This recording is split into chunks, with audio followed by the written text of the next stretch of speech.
Maverick Vinales signed a KTM contract at Mugello. 2 weeks later, KTM told him the contract was not valid, not renegotiated, not superseded. Void. The document reached him by email.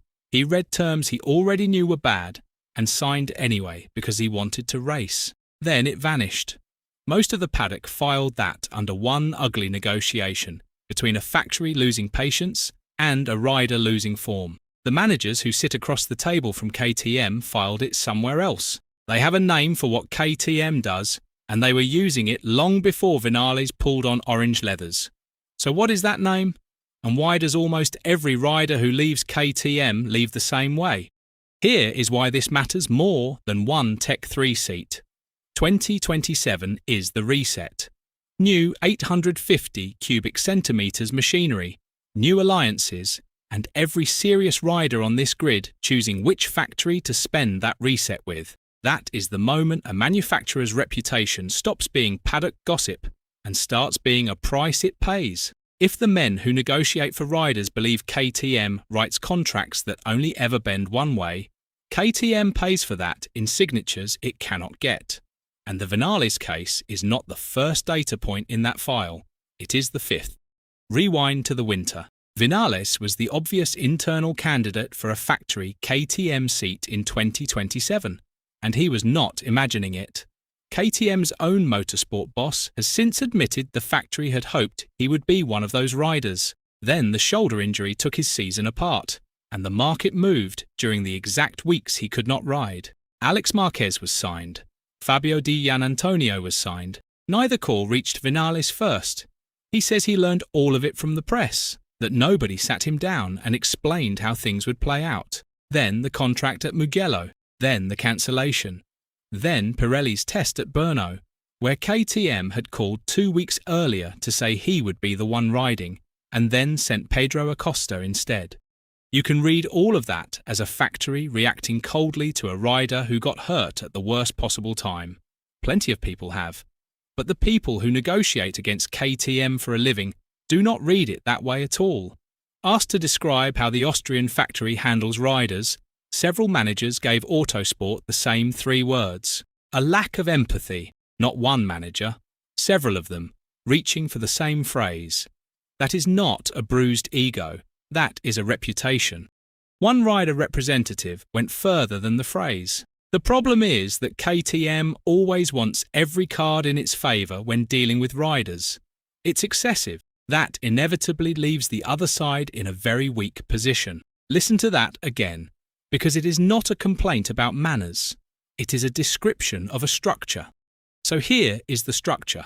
The standard KTM deal runs 2 years, with a 3rd year attached as an option, and that option belongs to KTM alone. Exercisable before a fixed deadline the rider cannot move.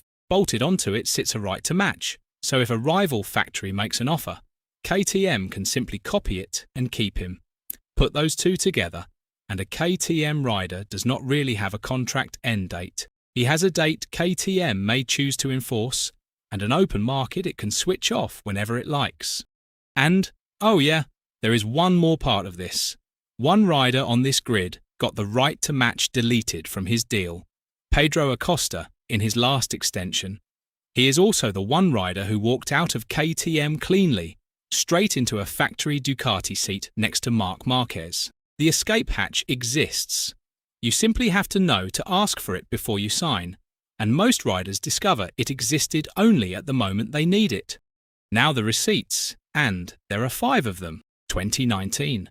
Johan Zarco, a double Moto2 world champion who could not make the RC16 work, had already agreed to leave at the end of the year. KTM removed him anyway, with 6 races still to run, and he found out on a Tuesday. My heart was ripped out, Zarco said afterwards. He also said they cut him off.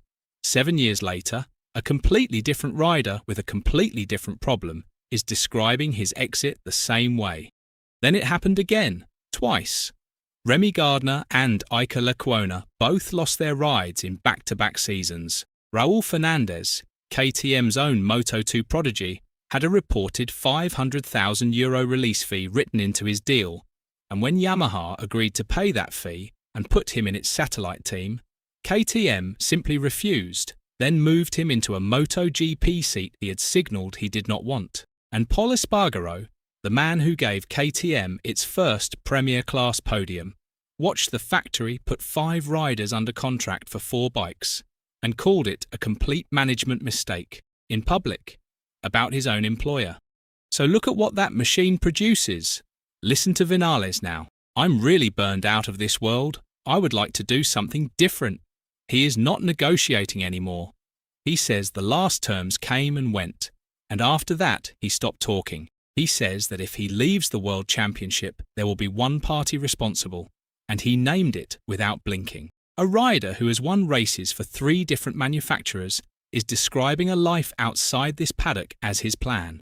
And this is where it changes, because he is not leaving alone. Enea Bastianini, same 2 years plus an option, walked free the moment KTM's deadline to keep him passed at the end of June. Brad Binder, 7 seasons, the man who gave KTM its first Premier Class win, is out of the factory team with no soft landing at Tech3, because Tech3 does not want him either. Line all 5 up, and this stops being bad luck, and it stops being 5 difficult personalities. People thought this was a manufacturer that keeps getting unlucky with riders. It is a manufacturer that keeps getting exactly what its contracts are built to get. Nothing here malfunctioned. The paperwork worked. Then look at the lineup it produced for 2027. Alex Marquez, Fabio Di Gianantonio, both bought in from outside. Every rider KTM raised, promoted or won with is gone, going or finished. That is not a rebuild.